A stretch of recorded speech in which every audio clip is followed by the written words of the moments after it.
Timberland नामक एक विचित्र शहर में सैमी नाम का एक ऊर्जावान गिलहरी रहता था, जो दृढ़ता पूर्वक मानता था कि वह उड़ने के लिए पैदा हुआ है।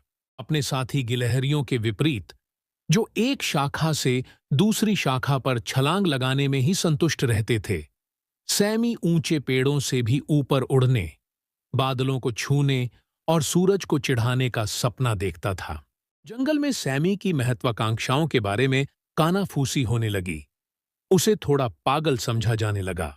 एक दिन एक कैफीन युक्त कठफोड़वे के दृढ़ संकल्प और एक अनुभवी रैकून की चालाकी के साथ सैमी ने एक योजना बनाई।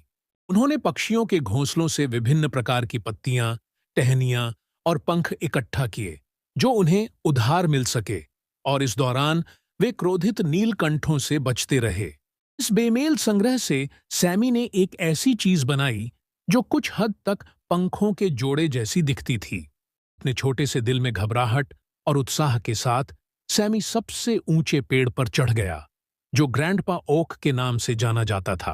अपने ऊंचे बसेरे से सैमी ने अपने टहनी और पंख वाले पंख बांधे और गहरी सांस ली।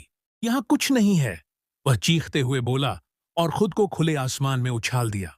एक क्षण के लिए, एक शानदार क्षणभंगुर क्षण के लिए सैमी उड़ रहा था। यह तब तक था जब तक कि गुरुत्वाकर्षण ने ऊबकर और प्रतीक्षा करते हुए उसे वापस खींच नहीं लिया, और सैमी ने खुद को एक झाड़ी में दुर्घटनाग्रस्त अवस्था में पाया। उसकी रोएंदार पूंछ उसके पंजों पर थी।